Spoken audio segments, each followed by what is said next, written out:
비가 내리고 있었습니다.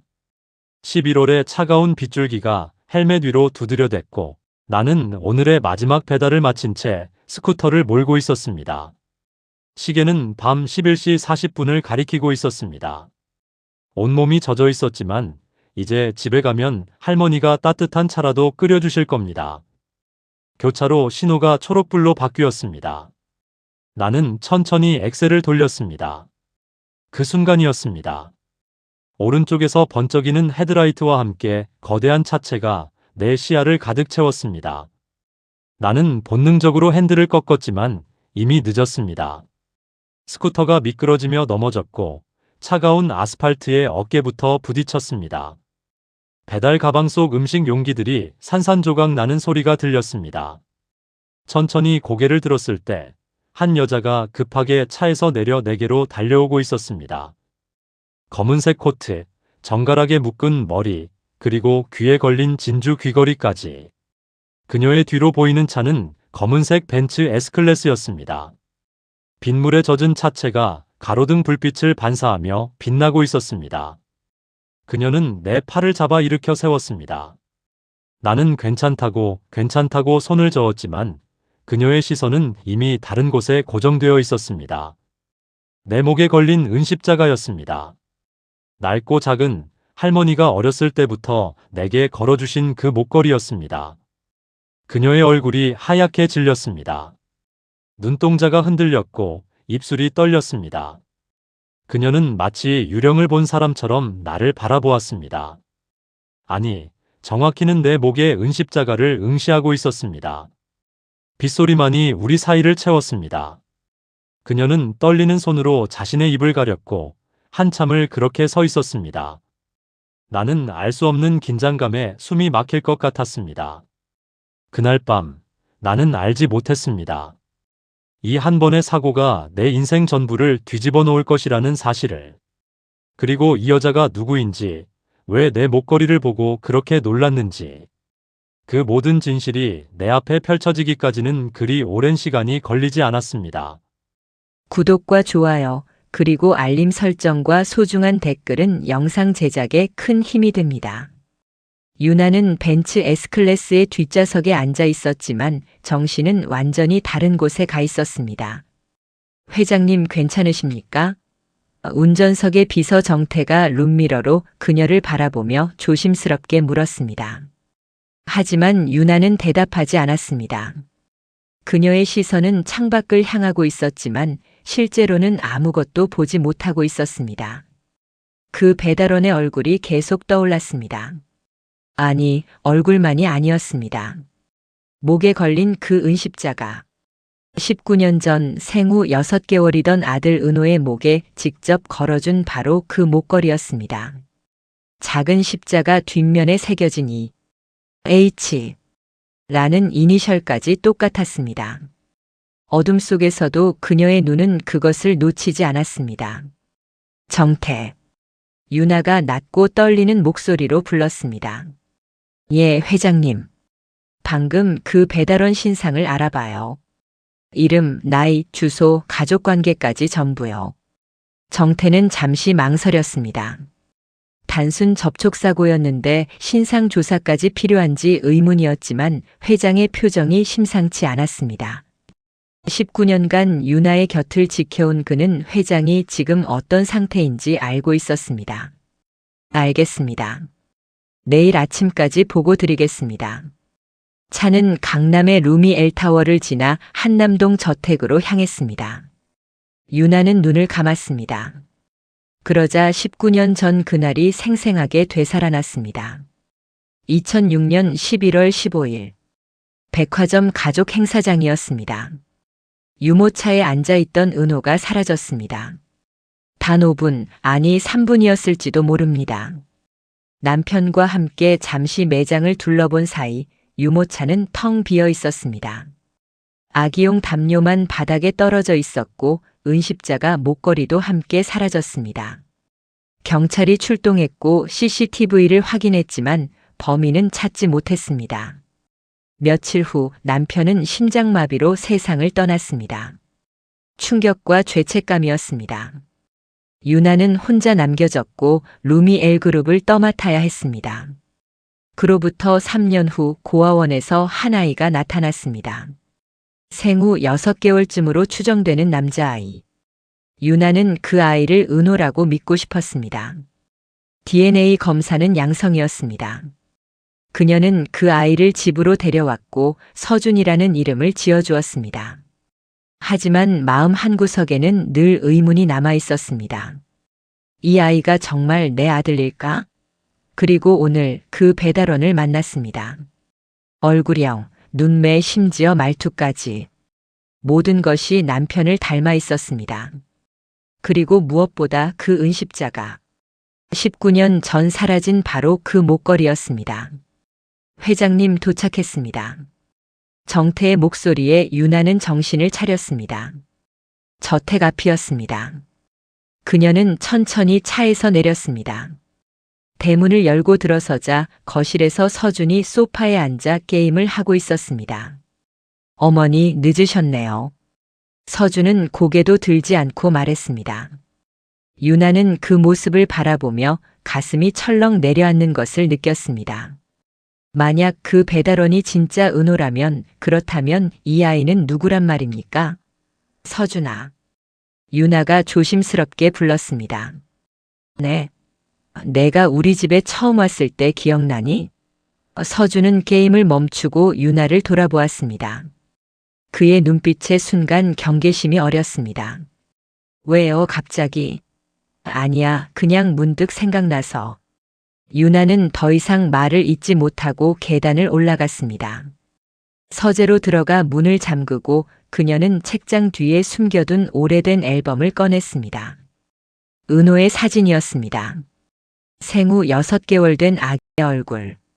작은 은십자가를 목에 걸고 웃고 있는 모습. 유나는 사진을 쓰다듬으며 눈물을 흘렸습니다. 은호야, 정말 내가 돌아온 거니? 다음 날 아침 정태가 보고서를 들고 나타났습니다. 회장님 확인했습니다. 배달원의 이름은 이도윤입니다. 1996년 11월 15일생 B형입니다. 유나의 손이 떨렸습니다. 11월 15일. 은호가 사라진 바로 그날이었습니다. 가족관계는 할머니와 단둘이 살고 있습니다. 이춘자 씨 78세. 도윤 씨는 고아원 출신으로 18년 전 할머니가 입양했다고 합니다. 18년 전. 은호가 사라진 지 1년 후였습니다. 혈액형이 B형이라고 했죠? 네, 회장님. 유나는 숨을 깊이 들이마셨습니다. 은호도 B형이었습니다. 그리고 생년월일까지 일치했습니다. 정태 DNA 검사를 준비하세요. 은밀하게요. 알겠습니다, 회장님. 유나는 창밖을 바라보았습니다. 서울의 아침 하늘이 맑게 개어 있었습니다. 19년 만에 드디어 진실을 마주할 순간이 다가오고 있었습니다. 도윤은 좁은 반지하 방에서 눈을 떴습니다. 벽시계가 오전 7시를 가리키고 있었습니다. 몸 곳곳이 쑤셨습니다. 어젯밤 사고의 여파였습니다. 어깨와 팔꿈치에 멍이 들었고 갈비뼈 부근도 욱신거렸습니다. 하지만 일어나야 했습니다. 오늘도 배달이 있었고 할머니의 약값을 마련해야 했습니다. 도윤아, 일어났니? 안쪽 방에서 할머니의 목소리가 들렸습니다. 기침 소리가 섞여 있었습니다. 도윤은 재빨리 일어나 할머니 방으로 갔습니다. 할머니, 괜찮으세요? 괜찮다, 괜찮아. 그냥 목이 좀 간질간질해서. 이춘자 할머니는 이불을 덮고 누워 있었습니다. 78세의 나이에도 여전히 또렷한 눈빛이었지만 최근 들어 기력이 많이 떨어진 것이 보였습니다. 당뇨와 고혈압, 그리고 만성기관지염까지. 약값만 한 달에 30만 원이 넘었습니다. 할머니, 제가 아침 차려드릴게요. 아니다, 내가 어제 사고 났다며? 몸은 괜찮니? 도윤은 멀쩡하다는 듯 웃으며 고개를 끄덕였습니다. 네, 멀쩡해요. 스쿠터만 좀 긁혔어요. 그 여자분이 치료비는 주겠다고 하지 않았니? 아니요, 괜찮다고 했어요. 저도 잘못이 있었고요. 사실 도윤은 그 여자가 누군지도 몰랐습니다. 다만 비싼 벤츠를 타고 진주 귀걸이를 한 것으로 보아 부유한 사람이라는 것만 알 수 있었습니다. 명함을 받긴 했지만 주머니 어딘가에 구겨져 있었습니다. 도윤은 간단하게 죽을 끓여 할머니께 드리고 자신은 김치와 밥으로 아침을 때웠습니다. 그리고 배달 앱을 켰습니다. 오늘도 30건 이상의 배달을 소화해야 했습니다. 하루 수입이 8만 원 정도. 한 달이면 240만 원 정도였지만 월세 50만 원, 공과금 10만 원, 할머니 약값 30만 원을 제하면 남는 게 별로 없었습니다. 도윤아. 할머니가 조용히 불렀습니다. 네, 할머니. 너 그 목걸이 아직도 차고 있구나. 도윤은 무의식적으로 목에 걸린 은십자가를 만졌습니다. 작고 낡은 십자가였지만 도윤에게는 유일한 보물이었습니다. 네, 할머니가 주신 거잖아요. 그래, 내가 우리 집에 처음 왔을 때부터 차고 있었지. 그때 너는 정말 작았어. 이만했단다. 할머니가 손으로 작은 크기를 표현했습니다. 할머니, 제가 어디서 왔는지 아세요? 도윤이 조심스럽게 물었습니다. 사실 이 질문은 몇 번이나 했던 것이었습니다. 하지만 할머니는 늘 같은 대답만 했습니다. 글쎄다, 너를 맡긴 사람이 누군지는 나도 모른단다. 다만 내가 태어난 날이 1996년 11월 15일이라는 것만 알고 있지. 왜 저를 맡긴 거예요? 그건 나도 모르겠구나. 다만 그날 밤 누군가 우리 집 문 앞에 너를 두고 갔어. 담요에 쌓여 있었고 목에는 그 십자가가 걸려 있었지. 쪽지 하나 없었어. 그래서 나는 너를 키우기로 했단다. 도윤은 가슴이 먹먹해졌습니다. 자신을 버린 사람이 누구인지 왜 버렸는지 알 수 없었습니다. 하지만 할머니가 자신을 키워준 것만은 확실했습니다. 할머니 고마워요. 뭐가 고마우니? 내가 나를 행복하게 해줬는걸. 도윤은 할머니의 손을 꽉 잡았습니다. 그리고 다짐했습니다. 어떻게든 돈을 벌어서 할머니를 편하게 해드리겠다고. 오후 2시 도윤은 30건째 배달을 마치고 잠시 쉬고 있었습니다. 그때 휴대폰이 울렸습니다. 모르는 번호였습니다. 여보세요? 도윤 씨입니까? 저는 루미엘그룹 비서실의 정태라고 합니다. 도윤은 순간 당황했습니다. 루미엘그룹? 어제 사고를 낸 그 여자와 관련된 곳이었습니다. 아, 네, 저 맞습니다. 회장님께서 도윤 씨를 만나고 싶어 하십니다. 시간 되실 때 연락 주시겠습니까? 무슨 일로요? 어제 사고 건으로 정식으로 사과를 드리고 싶다고 하십니다. 그리고 할머니 치료비를 지원하고 싶다고 하셨습니다. 도윤은 잠시 말문이 막혔습니다. 치료비 지원이라니. 솔직히 마다할 수 없는 제안이었습니다. 하지만 동시에 불안함도 느껴졌습니다. 왜 단순 사고인데 이렇게까지 신경을 쓰는 걸까? 생각해보고 연락드리겠습니다. 알겠습니다. 언제든 연락 주십시오. 전화를 끊고 도윤은 주머니에서 구겨진 명함을 꺼냈습니다. 유나 루미엘그룹 회장이라고 적혀 있었습니다. 도윤은 명함을 한참 바라보았습니다. 그날 밤 도윤은 할머니께 전화 내용을 말했습니다.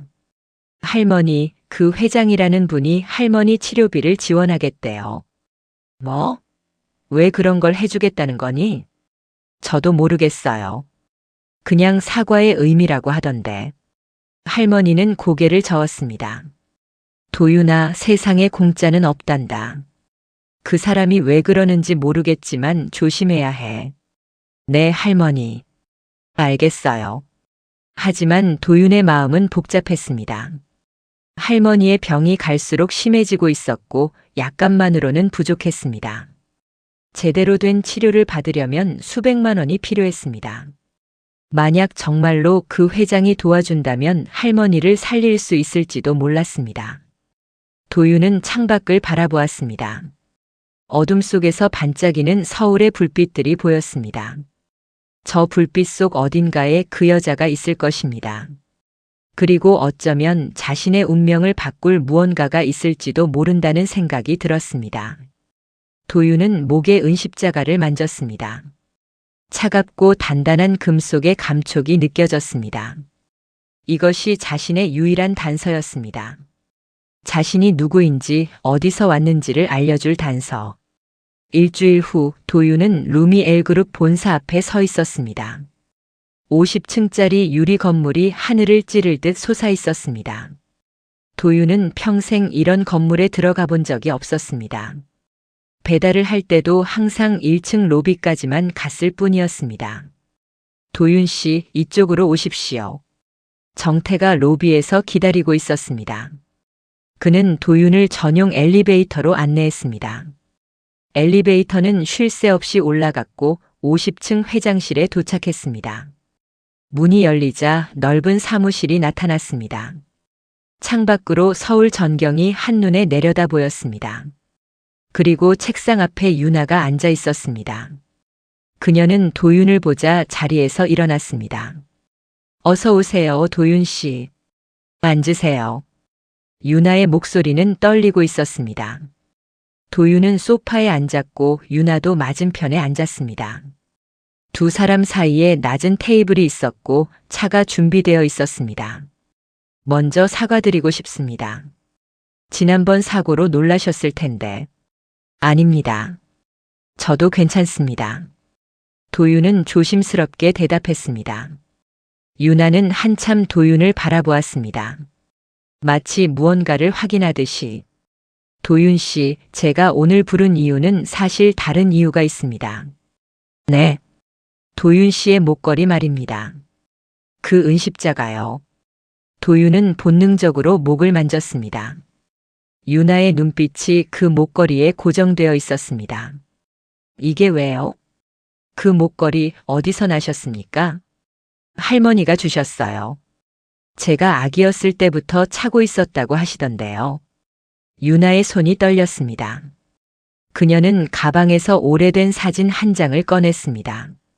그리고 도윤에게 건넸습니다. 이 사진을 봐주시겠어요? 도윤은 사진을 받아들었습니다. 사진 속에는 아기가 있었습니다. 생후 6개월쯤 되어 보이는 남자아기. 그리고 그 아기의 목에는 은십자가가 걸려 있었습니다. 도윤이 지금 차고 있는 것과 똑같은 목걸이였습니다. 이건 19년 전 제 아들입니다. 이름은 은호. 1996년 11월 15일에 태어났습니다. 도윤의 심장이 크게 뛰었습니다. 11월 15일. 자신의 생일이었습니다. 도윤 씨, 실례지만 생년월일이 어떻게 되시나요? 1996년 11월 15일입니다. 유나의 눈에서 눈물이 흘러내렸습니다. 그녀는 두 손으로 얼굴을 가렸고 어깨가 떨렸습니다. 도윤은 당황해서 어찌할 바를 몰랐습니다. 회장님. 도윤 씨, 제 아들은 19년 전 백화점에서 실종되었습니다. 생후 6개월 때였습니다. 그리고 그날 이후로 한 번도 찾지 못했습니다. 유나는 눈물을 닦으며 말을 이었습니다. 그런데 당신을 만났습니다. 생년월일이 같고 목걸이도 같고 얼굴도 제 남편을 너무나 닮았습니다. 도윤은 머리가 복잡했습니다. 이게 무슨 말인지 이해할 수 없었습니다. 자신이 실종된 아들이라고? 그럼 할머니는? 자신을 키워준 할머니는 누구란 말입니까? 회장님, 그게 무슨? 도윤 씨, 부탁이 있습니다. 유나가 도윤의 손을 잡았습니다. DNA 검사를 해주시겠습니까? 당신이 정말 제 아들인지 확인하고 싶습니다. 도윤은 잠시 망설였습니다. 솔직히 믿기지 않았습니다. 자신이 재벌의 아들이라니. 하지만 동시에 궁금했습니다. 자신이 누구인지, 정말 이 여자의 아들인지. 알겠습니다. 검사하겠습니다. 이틀 후 결과가 나왔습니다. 정태가 봉투를 들고 회장실로 들어왔습니다. 유나와 도윤이 함께 앉아 있었습니다. 회장님, 결과가 나왔습니다. 정태는 봉투를 유나에게 건넸습니다. 유나의 손이 떨렸습니다. 그녀는 천천히 봉투를 뜯었습니다. 그리고 서류를 꺼내 읽기 시작했습니다. 일치 확률 99.99%. 모자 관계가 확실합니다. 서류가 바닥에 떨어졌습니다. 유나는 두 손으로 입을 가리고 울기 시작했습니다. 19년 만에 찾은 아들이었습니다. 은호야. 유나는 도윤을 끌어안았습니다. 도윤은 어찌할 바를 몰라 그냥 서 있었습니다. 머릿속이 하얗게 비었습니다. 자신이 정말 이 여자의 아들이라니. 그럼 자신은 누구란 말입니까? 이도윤이 아니라 이은호란 말입니까? 회장님, 저는 미안해요, 은호야. 엄마가 널 지키지 못해서 미안해요. 도윤은 유나를 밀어내지 못했습니다. 그녀의 울음소리가 가슴을 파고들었습니다. 하지만 동시에 혼란스러웠습니다. 자신을 키워준 할머니는? 그럼 할머니는 자신을 어디서 데려온 걸까? 회장님, 저 잠깐 나가 있어도 될까요? 도윤은 조심스럽게 물었습니다. 유나는 고개를 끄덕였습니다. 도윤은 회장실을 나와 옥상으로 올라갔습니다. 바람이 거세게 불었습니다. 서울의 야경이 발 아래 펼쳐져 있었습니다. 도윤은 난간에 기댄 채 하늘을 올려다보았습니다. 별이 하나도 보이지 않았습니다. 도시의 불빛이 너무 밝았기 때문이었습니다. 나는 누구지? 도윤은 중얼거렸습니다. 이도윤인가 이은호인가? 가난한 배달원인가 재벌의 아들인가? 할머니의 손자인가 유나의 아들인가? 그날 밤 도윤은 집에 돌아가지 못했습니다. 유나가 호텔을 잡아주었고 도윤은 그곳에서 밤을 보냈습니다. 하지만 잠을 이룰 수 없었습니다. 천장만 멍하니 바라보았습니다. 다음 날 아침 도윤은 할머니를 찾아갔습니다. 할머니는 여전히 이불을 덮고 누워 계셨습니다. 할머니, 왜 그러니 도윤아? 얼굴이 안 좋구나. 할머니, 저 제가 누군지 알았어요. 도윤은 모든 것을 말했습니다.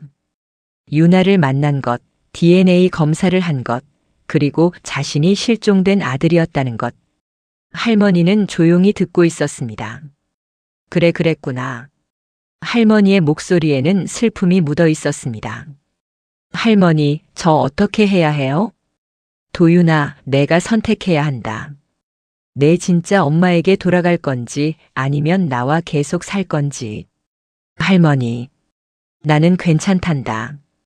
내가 행복하면 그걸로 충분해.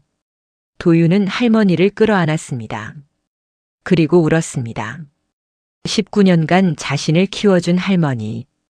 가난했지만 사랑으로 채워준 할머니. 어떻게 떠날 수 있단 말입니까?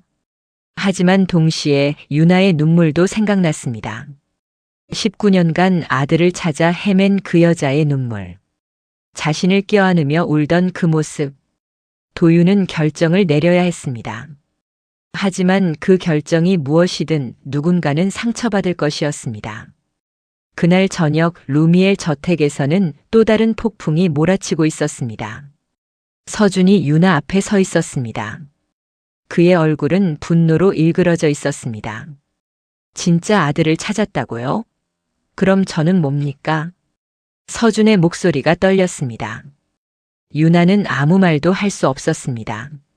서준은 자신의 방으로 뛰어들어갔습니다. 문을 쾅 닫고 벽에 주먹을 내리쳤습니다. 손등이 까졌지만 아픔은 느껴지지 않았습니다. 머릿속이 온통 혼란스러웠습니다. 가짜라고? 내가 가짜라고? 서준은 거울 앞에 섰습니다. 거울 속 자신의 얼굴을 바라보았습니다. 27세의 청년. 루미엘 그룹의 후계자로 자라온 사람. 최고의 교육을 받았고 최고의 대우를 받아왔습니다. 그런데 이제 와서 가짜라니. 서준은 16년 전을 떠올렸습니다. 고아원에서 유나를 처음 만난 날. 그녀가 자신을 안아주며 은호야라고 불렀던 그 순간. 서준은 그날부터 이은호가 되었습니다. 아니, 강서준에서 이서준이 되었습니다. 처음에는 어색했습니다. 화려한 저택, 비싼 옷, 맛있는 음식, 모든 것이 낯설었습니다. 하지만 시간이 지나면서 익숙해졌습니다. 아니, 익숙해지려고 노력했습니다. 유나의 사랑을 받기 위해, 이 자리를 지키기 위해. 하지만 항상 불안했습니다. 언젠가 진짜가 나타날까봐. 언젠가 자신이 쫓겨날까봐. 그 불안은 16년 동안 서준을 짓눌렀습니다. 그리고 이제 그 불안이 현실이 되었습니다. 서준은 휴대폰을 꺼냈습니다. 그리고 한 번으로 전화를 걸었습니다. 벨이 3번 울린 후 여자의 목소리가 들렸습니다. 서준아, 왜 이 시간에? 엄마. 서준의 목소리가 떨렸습니다. 전화 너머의 여자는 강미정이었습니다. 루미엘 저택의 가정부이자 서준의 진짜 어머니였습니다. 무슨 일이야? 울고 있니? 엄마 들켰어. 진짜 아들을 찾았대. DNA 검사까지 했대. 전화 너머로 무언가 떨어지는 소리가 들렸습니다. 잠시 침묵이 흘렀습니다. 미정아? 엄마? 어떻게 알았어? 유나 회장이 직접 말했어. 이도윤이라는 애가 진짜 아들이래. 나보고 가짜라고. 서준아, 진정해. 일단 만나자. 지금 어디 있니? 집이야, 내 방에. 알았어. 30분 후에 뒷문으로 나와. 내가 데리러 갈게. 전화가 끊겼습니다. 서준은 휴대폰을 침대에 던졌습니다. 그리고 창밖을 바라보았습니다. 저택의 정원이 보였습니다. 아름다운 정원, 분수대, 그리고 멀리 보이는 수영장. 이 모든 것이 곧 사라질 것입니다. 서준은 옷장을 열었습니다. 명품 옷들이 가득했습니다. 구찌, 프라다, 루이비통. 모두 유나가 사준 것들이었습니다. 서준은 그중 가장 평범한 후드티와 청바지를 꺼내 입었습니다. 30분 후 서준은 저택 뒷문으로 나왔습니다. 낡은 경차 한 대가 서 있었고 운전석에 미정이 앉아 있었습니다. 서준은 조수석에 탔습니다. 엄마, 일단 여기서 나가자. 미정은 차를 몰기 시작했습니다. 한남동을 벗어나 강변북로로 향했습니다. 한강이 보였고 다리 위에 불빛들이 반짝였습니다. 엄마, 우리 어떻게 되는 거야? 서준이 떨리는 목소리로 물었습니다. 미정은 핸들을 꽉 쥔 채 대답했습니다. 모르겠어. 하지만 이제 끝났어. 16년 동안 속여왔는데 이제 들킬 거야. 엄마가 왜 그랬어? 왜 나를 루미엘에 보낸 거야? 미정은 한숨을 쉬었습니다. 그녀의 눈에 눈물이 맺혔습니다. 서준아, 너 기억나니? 우리가 얼마나 가난했는지. 나는 청소부였고 너는 고아원에 있었어. 나는 너를 데려오고 싶었지만 돈이 없었어. 그래서? 그러던 어느 날 루미엘 회장을 만났어. 그녀는 아들을 찾고 있었어. 미친 듯이 찾고 있었지. 그래서 나는 생각했어. 만약 내가 그 아들이 된다면 너는 행복할 수 있을 거라고. 서준은 믿을 수 없다는 표정으로 미정을 바라보았습니다. 그래서 나를 가짜로 만든 거야? DNA 검사는 어떻게 통과한 거야? 미정은 입술을 깨물었습니다. 오랜 침묵 끝에 그녀가 말했습니다. 나는 병원 직원을 매수했어. DNA 샘플을 바꿨어. 내 샘플 대신 회장의 친척 샘플을 넣었어. 뭐? 미안해, 서준아. 나는 그냥 너를 행복하게 해주고 싶었어. 가난에서 벗어나게 해주고 싶었어. 서준은 머리를 감싸 쥐었습니다. 믿을 수 없었습니다. 자신의 인생 전체가 거짓이었다니. 16년간 살아온 모든 것이 거짓말이었다니. 엄마, 우리 어떻게 해? 도망가야 해. 이제 회장이 알았으면 곧 조사할 거야. 그럼 내가 한 일이 다 드러날 거야. 나는 감옥에 갈 거고 너는 다시 아무것도 아닌 사람이 될 거야. 차는 올림픽대로를 달리고 있었습니다. 서준은 창밖을 바라보았습니다. 한강의 야경이 흘러갔습니다. 아름다웠지만 이제 이 풍경도 자신의 것이 아니었습니다. 엄마, 나 도망가기 싫어. 뭐? 나는 루미에를 떠나고 싶지 않아. 이게 내 삶이야. 16년 동안 쌓아온 내 삶이라고. 미정은 차를 세웠습니다. 갓길에 차를 대고 서준을 돌아보았습니다. 서준아, 정신 차려. 이건 원래부터 내 것이 아니었어. 그럼 뭐야? 나는 그냥 포기하고 다시 가난하게 살라고. 그게 말이 돼? 서준아. 싫어. 나는 안 가. 나는 싸울 거야. 서준은 차 문을 열고 내렸습니다. 그리고 걷기 시작했습니다. 미정이 뒤에서 불렀지만 서준은 돌아보지 않았습니다. 서준은 한강변을 따라 걸었습니다. 바람이 차가웠고 강물이 일렁였습니다. 머릿속이 복잡했습니다. 어떻게 해야 할까? 어떻게 하면 이 자리를 지킬 수 있을까?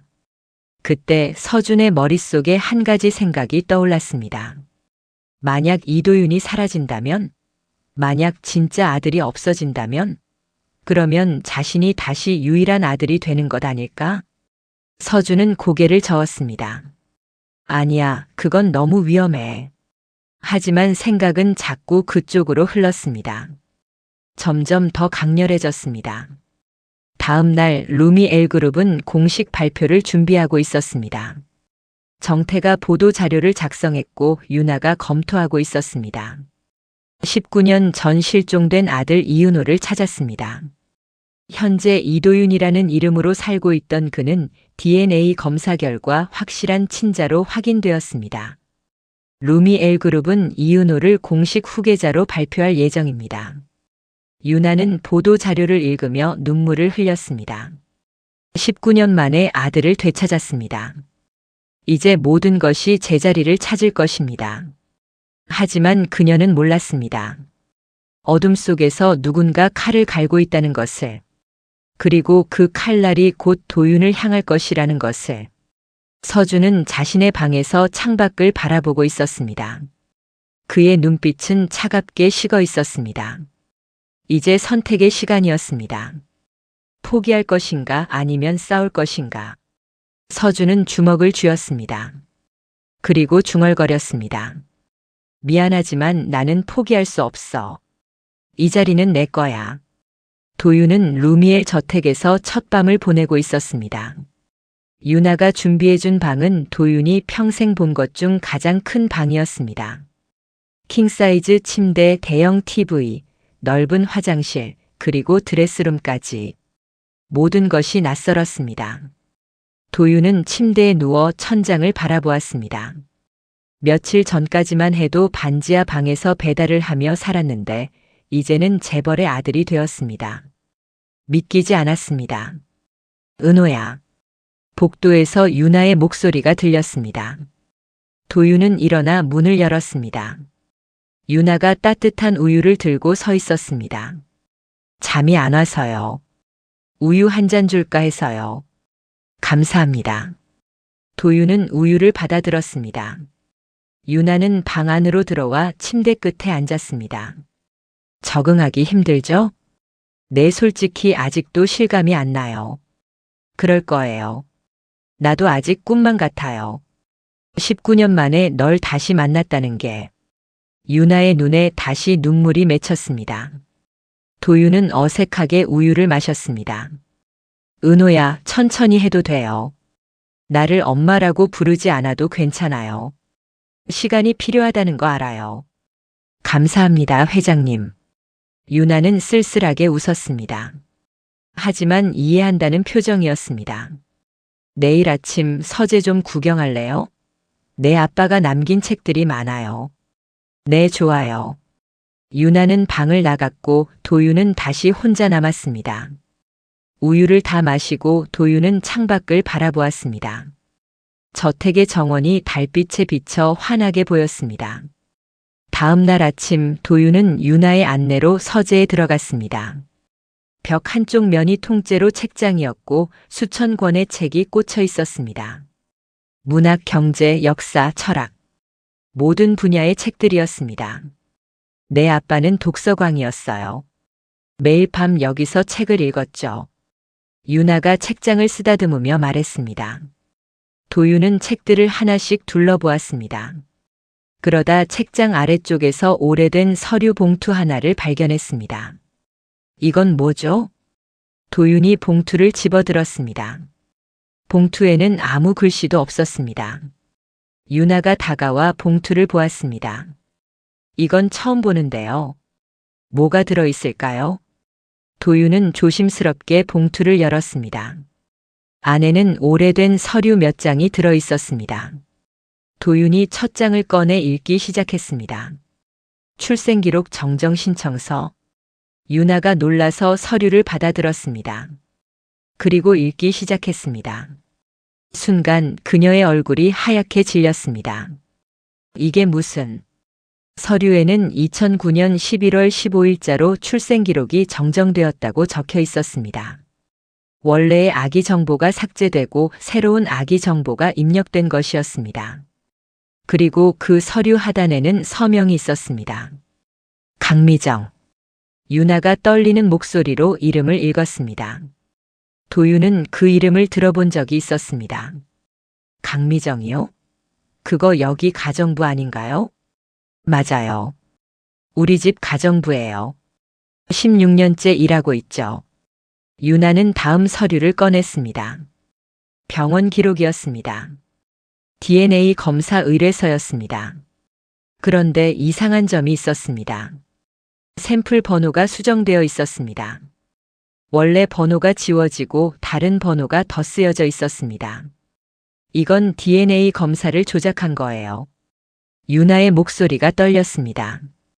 그녀는 마지막 서류를 꺼냈습니다. 손으로 쓴 메모였습니다. 미안합니다, 회장님. 하지만 제 아들을 살리고 싶었습니다. 서준이는 좋은 아이입니다. 제발 잘 키워주세요. 그리고 진짜 아들은 이미 다른 곳에서 잘 자라고 있을 겁니다. 마이너스 강미정. 서류가 바닥에 떨어졌습니다. 유나는 벽에 기댄 채 주저앉았습니다. 도윤은 황급히 유나를 부축했습니다. 회장님, 괜찮으세요? 서준이가 가짜였어요. 미정이가 자기 아들을 내 아들로 바꿔친 거예요. 유나의 목소리에 분노와 배신감이 묻어 있었습니다. 16년 동안 속았습니다. 16년 동안 가짜 아들을 진짜 아들로 믿고 키웠습니다. 그럼 진짜 아들은 어디 있었던 거죠? 나는 어디 있었던 거예요? 도윤이 물었습니다. 유나는 메모를 다시 읽었습니다. 다른 곳에서 잘 자라고 있다. 그게 어디일까요? 할머니요. 도윤이 중얼거렸습니다. 할머니가 나를 키웠어요. 그럼 미정이가 할머니에게 나를 맡긴 건가요? 유나는 고개를 끄덕였습니다. 그럴 가능성이 높아요. 미정이가 널 어디론가 보내고 자기 아들을 내 아들로 바꿔친 거예요. 도윤은 주먹을 쥐었습니다. 분노가 치밀어 올랐습니다. 자신의 인생이 누군가의 계략에 의해 바뀌었다는 것이 19년간 진짜 가족과 떨어져 살았다는 것이 믿기지 않았습니다. 강미정을 찾아야 해요. 도윤이 말했습니다. 유나는 고개를 끄덕이고 휴대폰을 꺼냈습니다. 정태, 강미정 당장 찾아요. 어디 있든 데려오세요. 하지만 미정은 이미 사라진 후였습니다. 집도 비었고 휴대폰도 꺼져 있었습니다. 서준도 함께 사라졌습니다. 회장님, 두 사람 다 연락이 안 됩니다. CCTV를 확인한 결과 어젯밤 저택을 떠난 것으로 보입니다. 정태의 보고에 유나는 이를 악물었습니다. 찾아내요. 어디 숨든 찾아내라고요. 그날 밤 도윤은 할머니를 찾아갔습니다. 반지하 방에 할머니가 여전히 누워 계셨습니다. 할머니, 왔니, 도윤아? 도윤은 할머니 옆에 앉았습니다. 그리고 물었습니다. 할머니, 강미정이라는 사람 아세요? 할머니의 표정이 굳었습니다. 그녀는 잠시 말이 없었습니다. 아는구나, 그 사람이. 할머니, 제발 말씀해 주세요. 강미정이 누구예요? 왜 저를 할머니에게 맡긴 거예요? 할머니는 깊은 한숨을 쉬었습니다. 미정이는 내 옛날 직장 동료였단다. 청소부로 같이 일했지. 그 애는 어린 아들이 하나 있었어. 서준이라고. 그래서요. 어느 날 미정이가 너를 데려왔어. 그리고 부탁했지. 잠깐만 맡아달라고. 자기가 큰일을 하나 치르고 올 거라고. 큰일이요? 그래.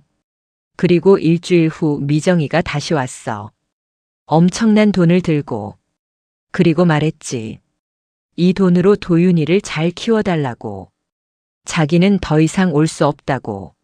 할머니의 눈에 눈물이 고였습니다. 나는 처음에 거절했어. 하지만 미정이가 울면서 빌었어. 제발 도윤이를 잘 키워달라고. 자기가 돌볼 수 없다고. 그래서 나는 받아들였단다. 도윤은 주먹을 쥐었습니다. 결국 미정이 모든 것을 계획한 것이었습니다. 진짜 아들인 자신을 할머니에게 맡기고 자기 아들 서준을 유나의 아들로 바꿔치기 한 것입니다. 할머니, 미정이가 왜 그랬을까요? 돈 때문이겠지. 가난에서 벗어나고 싶었던 거야. 자기 아들을 부자로 만들고 싶었던 거지. 도윤은 고개를 떨어뜨렸습니다. 결국 자신의 인생은 누군가의 욕심 때문에 바뀐 것이었습니다. 도윤아.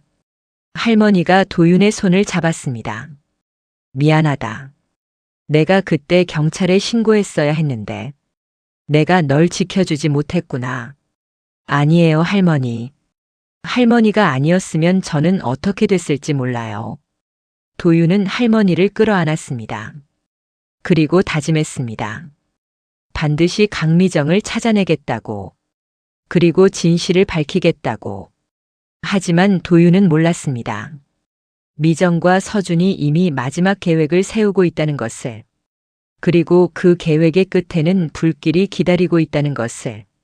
3일이 지났습니다. 미정과 서준은 여전히 종적을 감춘 상태였습니다.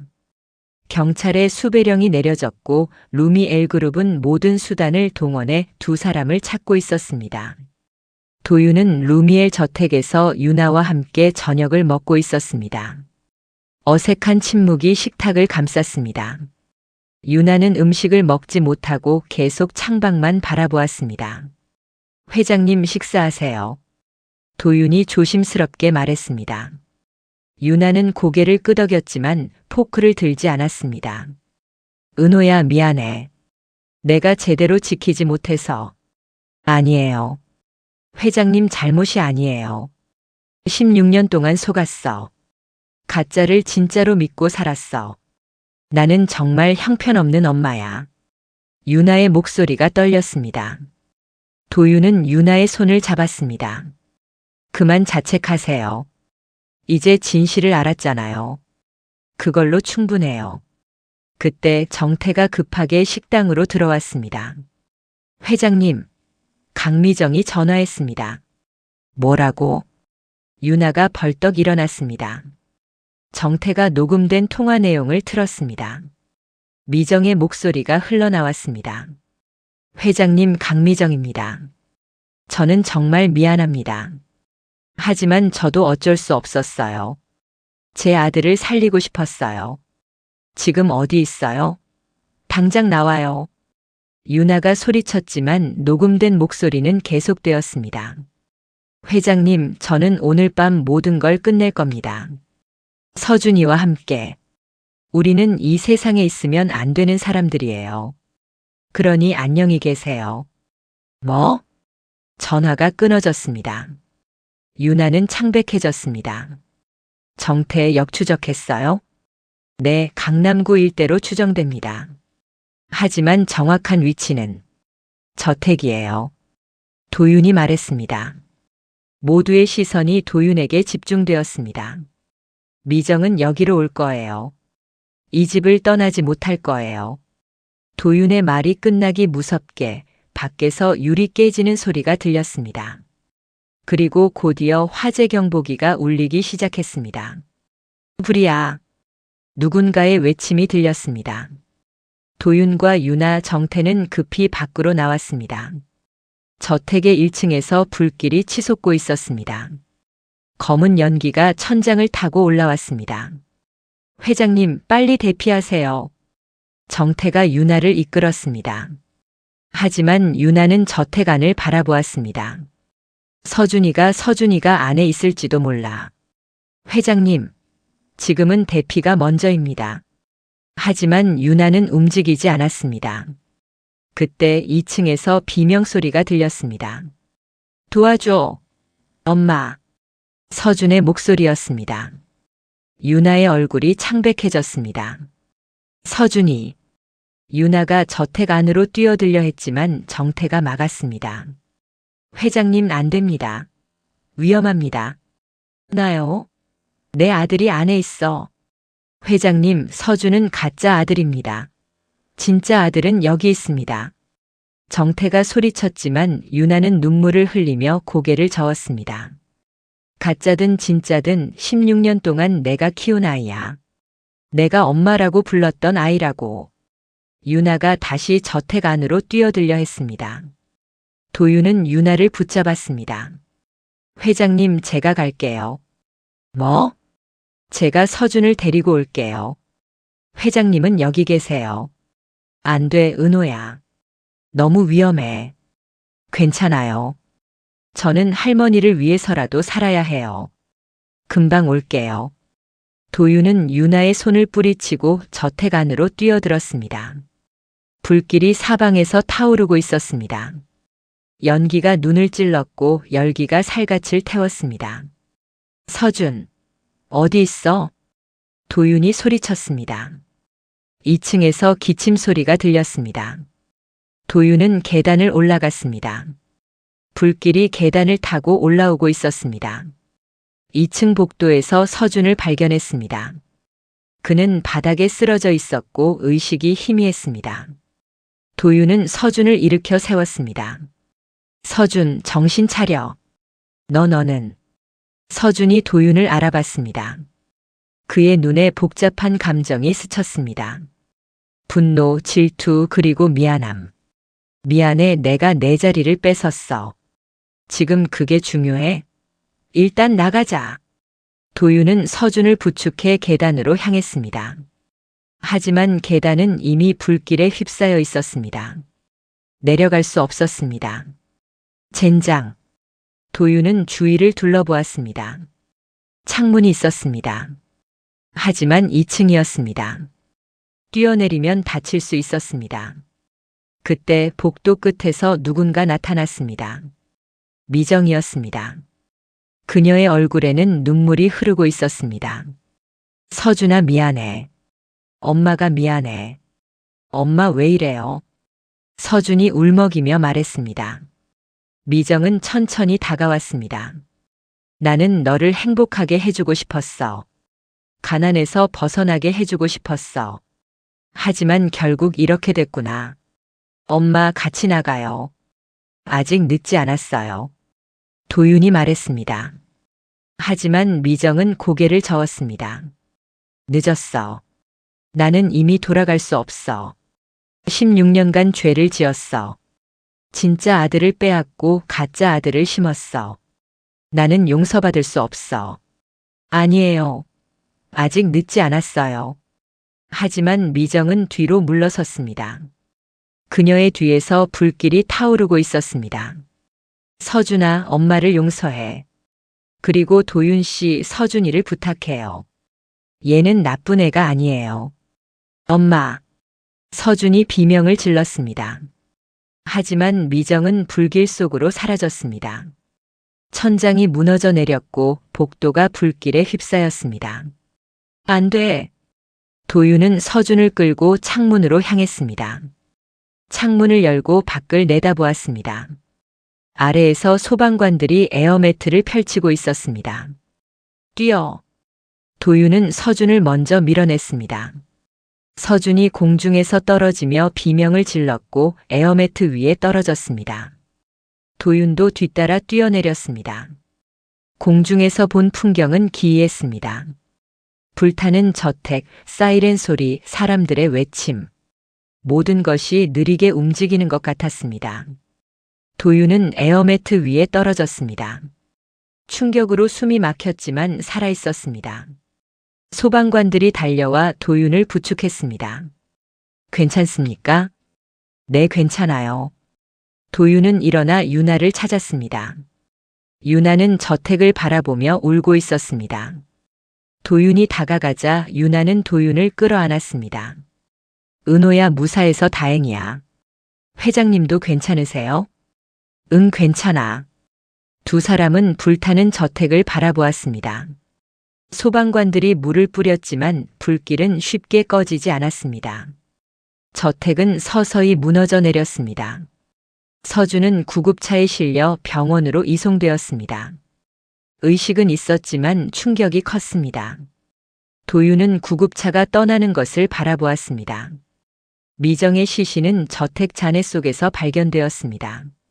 소방관들이 시신을 옮겼고 도윤과 유나는 그 모습을 지켜보았습니다. 결국 이렇게 끝났네요. 도윤이 중얼거렸습니다. 유나는 고개를 끄덕였습니다. 미정이도 피해자였을지 몰라요. 가난이 그녀를 이렇게 만든 거예요. 하지만 잘못된 선택이었어요. 그래요. 하지만 이제 끝났어요. 모든 진실이 밝혀졌어요.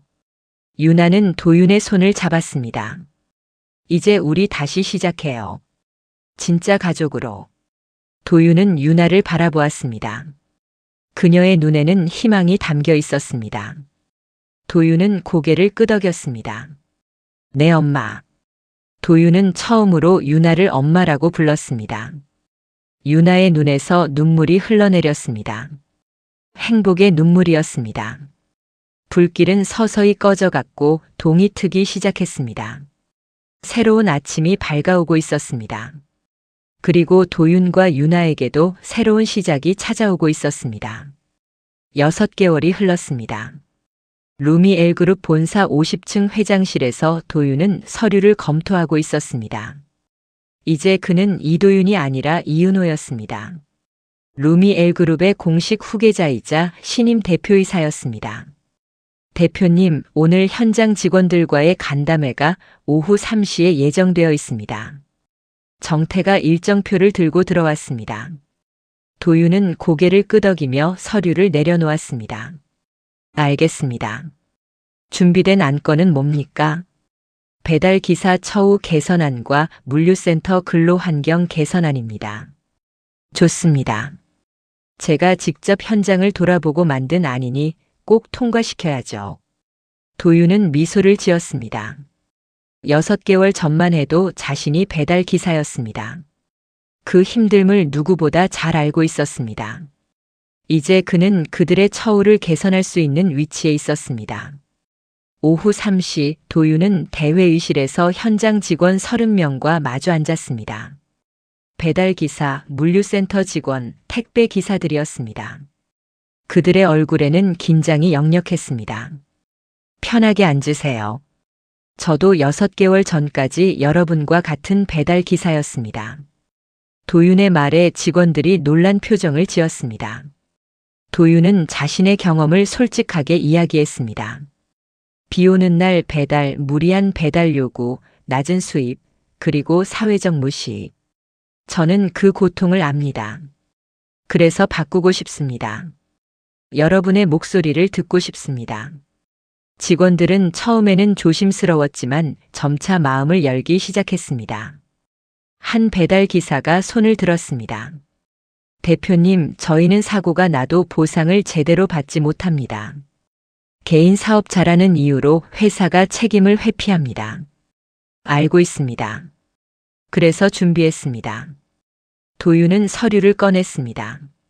앞으로 모든 배달 기사에게 산업재해보험을 적용하겠습니다. 그리고 사고 발생 시 회사가 전적으로 책임지겠습니다. 회의실이 조용해졌습니다. 직원들은 믿기지 않는다는 표정이었습니다. 진짜입니까? 네. 다음 주부터 시행됩니다. 그리고 기본 급여도 30% 인상하겠습니다. 박수가 터져 나왔습니다. 직원들의 얼굴에 눈물이 맺혔습니다. 도윤은 그 모습을 보며 가슴이 뭉클했습니다. 회의가 끝나고 도윤은 유나의 방을 찾았습니다. 유나는 이제 회장직을 내려놓고 이사회 의장으로 물러났습니다. 그녀는 창밖을 바라보며 차를 마시고 있었습니다. 엄마. 도윤이 부르자 유나는 돌아보며 미소를 지었습니다. 은호야, 회의 잘 끝났니? 네. 직원들이 정말 좋아했어요. 다행이구나. 내가 대표가 되고 나서 회사 분위기가 많이 좋아졌어. 유나는 자랑스러운 표정으로 도윤을 바라보았습니다. 엄마, 할머니 병원에 다녀왔어요. 상태가 많이 좋아지셨대요. 다행이다. 내일 내가 직접 가봐야겠구나. 감사합니다, 엄마. 할머니 치료비를 지원해 주셔서. 당연한 거야.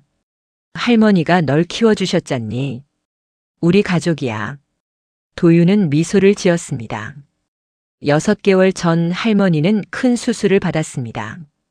유나가 최고의 의료진을 동원했고 할머니는 건강을 되찾았습니다. 이제 할머니는 루미엘 저택 근처 고급 요양원에서 지내고 있었습니다. 엄마, 서준이는 어떻게 지내나요? 도윤이 조심스럽게 물었습니다. 유나의 표정이 잠시 어두워졌습니다. 서준이는 미국에서 잘 지내고 있어. 학교도 다니고 상담도 받고 있고. 화재 사건 이후 서준은 큰 충격에 빠졌습니다. 어머니를 잃었고 자신의 정체성도 잃었습니다. 유나는 서준을 미국으로 보내 새로운 삶을 시작하게 했습니다. 학비와 생활비는 유나가 지원했습니다. 가끔 연락하니? 응. 한 달에 한 번 정도. 서준이도 많이 변했어. 이제는 자신의 잘못을 인정하더라. 언젠가 돌아올까요? 글쎄, 서준이가 원한다면 돌아와도 돼. 하지만 강요하지는 않을 거야. 서준이도 자기 삶을 살아야 하니까. 도윤은 고개를 끄덕였습니다. 서준에 대한 복잡한 감정이 있었습니다. 분노도 있었지만 동시에 연민도 있었습니다. 서준도 피해자였으니까요. 은호야, 다음 주에 장학재단 개소식이 있어. 아, 맞다. 희망의 십자가 장학재단이죠? 응. 19년 전 은호를 잃은 죄를 씻고 싶어서 만들었어. 가난한 아이들이 교육받을 수 있도록 돕는 거야. 유나는 화재 사건 이후 자선 사업에 몰두했습니다. 특히 고아원과 저소득층 아이들을 위한 장학재단을 설립했습니다. 이름은 희망의 십자가 장학재단. 도윤의 은십자가에서 영감을 받은 이름이었습니다. 엄마, 저도 개소식에 참석할게요. 그래줘서 고마워, 은호야. 다음 주 장학재단 개소식이 열렸습니다. 많은 언론과 사람들이 모였습니다. 유나가 연단에 올라 연설을 시작했습니다. 19년 전 저는 아들을 잃었습니다. 그 고통은 이루 말할 수 없었습니다. 하지만 기적적으로 아들을 되찾았습니다. 그 과정에서 깨달았습니다. 세상에는 여전히 가족을 잃은 아이들, 가난 때문에 꿈을 포기하는 아이들이 많다는 것을. 이 재단은 그런 아이들에게 희망을 주기 위해 만들어졌습니다. 청중들이 박수를 쳤습니다. 도윤도 무대에 올라 유나 옆에 섰습니다. 저는 이도윤에서 이은호가 되었습니다. 하지만 가난한 배달원이었던 시절을 잊지 않습니다. 그 경험이 저를 만들었고 지금의 저를 있게 했습니다. 저는 이 재단을 통해 더 많은 아이들이 꿈을 이룰 수 있도록 돕겠습니다. 다시 박수가 터져 나왔습니다. 도윤은 관중석을 바라보았습니다. 할머니가 휠체어에 앉아 박수를 치고 있었습니다. 도윤은 할머니를 향해 손을 흔들었습니다. 개소식이 끝나고 도윤은 할머니를 찾아갔습니다. 할머니 오셨어요? 그럼 우리 도윤이 큰일 하는데 안 올 수 있니? 할머니는 여전히 도윤을 도윤이라고 불렀습니다. 도윤은 그게 좋았습니다. 할머니, 저 이제 이은호예요. 나한테는 항상 도윤이야. 내가 키운 도윤이. 할머니가 도윤의 손을 잡았습니다. 도윤아, 행복하니? 네, 할머니. 행복해요. 그럼 됐다. 그게 제일 중요한 거야. 도윤은 할머니를 끌어안았습니다. 그리고 생각했습니다. 자신은 정말 행복하다고. 진짜 가족도 찾았고 가짜였지만 자신을 키워준 할머니도 곁에 있고 이제는 다른 사람들도 도울 수 있는 힘도 생겼다고. 그날 저녁 도윤은 새로 지은 루미엘 저택으로 돌아왔습니다. 화재로 불타버린 옛 저택 자리에 새로운 저택이 지어졌습니다. 더 현대적이고 더 밝은 분위기였습니다. 도윤은 자신의 방으로 들어가 책상에 앉았습니다. 책상 위에는 은십자가가 놓여 있었습니다. 도윤은 십자가를 집어들었습니다. 이제 다시 시작이야. 도윤은 중얼거렸습니다. 그리고 내일을 준비하기 시작했습니다. 나는 오늘 처음으로 진짜 이름으로 서명했습니다. 이은호. 펜을 들고 서류에 이름을 쓰는 순간 묘한 감정이 밀려왔습니다. 19년 동안 이도윤으로 살았지만 이제는 이은호입니다. 두 이름 모두 나를 만들었습니다. 가난했던 도윤의 삶이 없었다면 지금의 은호도 없었을 것입니다. 창가에 앉아 낡은 은십자가를 손에 쥐었습니다. 할머니가 처음 내게 걸어준 이 목걸이. 19년간 나를 지켜준 이 작은 십자가. 이것이 나를 잃지 않게 해준 증거였습니다. 바람에 커튼이 흔들렸고 유나 아니 엄마의 미소가 떠올랐습니다. 어제 저녁 엄마는 나에게 말했습니다. 은호야, 이제 네가 루미엘을 이끌어가렴. 나는 너를 믿어. 그 말을 들었을 때 가슴이 벅차올랐습니다. 엄마의 신뢰, 그 무게가 어깨에 느껴졌습니다. 서재에 앉아 아버지가 남긴 책들을 읽습니다. 나는 아버지를 만나본 적이 없습니다. 내가 실종되고 얼마 후 돌아가셨으니까요. 하지만 책 속에서 아버지를 만납니다.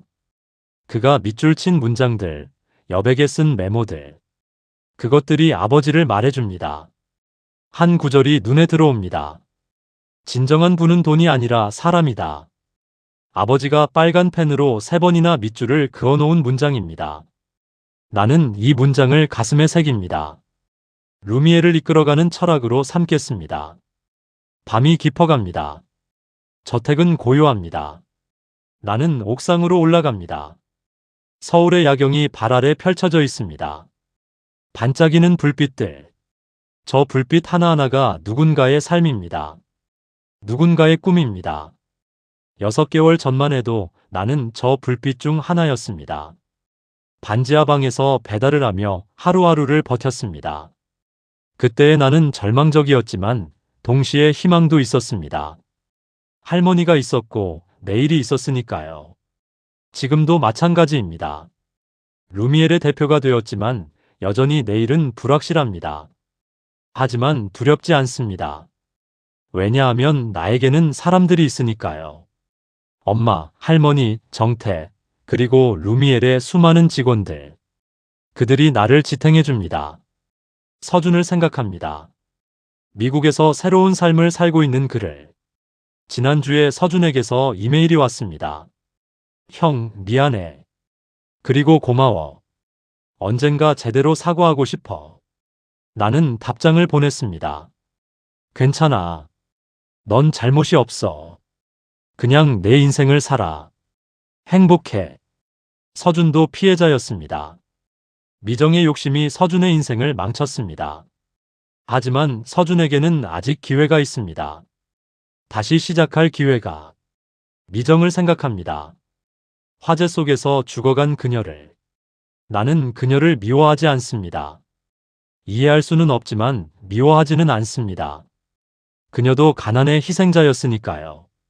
다만 잘못된 선택을 했을 뿐입니다. 엄마는 미정을 위해 묘를 만들어 주었습니다. 그리고 매달 묘를 찾아 꽃을 놓습니다. 미정아, 네가 한 일은 용서할 수 없어. 하지만 너도 고통받았겠지. 편히 쉬렴. 엄마의 그 너그러움이 나를 감동시킵니다. 휴대폰이 울립니다. 할머니의 전화입니다. 도윤아, 자니? 할머니는 여전히 나를 도윤이라고 부릅니다. 아니요, 할머니. 옥상에서 바람 쐬고 있어요. 그래. 몸 조심해라. 날씨가 쌀쌀해졌으니까. 네, 할머니. 할머니도 따뜻하게 주무세요. 그래. 잘 자거라, 우리 도윤이. 전화가 끊어집니다. 나는 미소를 짓습니다. 할머니에게 나는 영원히 도윤일 것입니다. 그리고 그게 좋습니다. 도윤이었던 내가 은호를 만들었으니까요. 은십자가를 다시 목에 겁니다. 차갑고 익숙한 감촉. 19년간 나와 함께한 이 목걸이는 이제 새로운 의미를 갖습니다. 과거와 현재를 잇는 다리. 도윤과 은호를 연결하는 고리. 내일 아침 나는 다시 회사로 갑니다. 서류를 검토하고 회의를 하고 직원들을 만납니다. 루미엘의 대표로서의 일상입니다. 하지만 나는 잊지 않을 것입니다. 내가 어디서 왔는지, 무엇을 겪었는지, 그리고 무엇을 해야 하는지. 피로 엮인 가족이 아니라 마음으로 다시 태어난 가족의 이야기. 우리는 DNA로만 가족이 아닙니다. 함께 울고, 함께 웃고, 함께 아파한 시간들이 우리를 가족으로 만들었습니다. 엄마와 나, 할머니와 나, 그리고 언젠가는 서준도 다시 우리 곁으로 돌아올지 모릅니다. 그때 나는 그를 받아줄 것입니다. 형으로서. 별이 빛납니다. 도시의 불빛 속에서도 몇 개의 별이 보입니다. 나는 그 별들을 바라보며 생각합니다. 이제야 나는 제자리를 찾았습니다. 이도윤도 이은호도 모두 나입니다. 과거와 현재, 가난과 부유함, 절망과 희망. 모든 것이 나를 만들었습니다. 그리고 이제 나는 앞으로 나아갑니다. 은십자가의 빛을 따라서.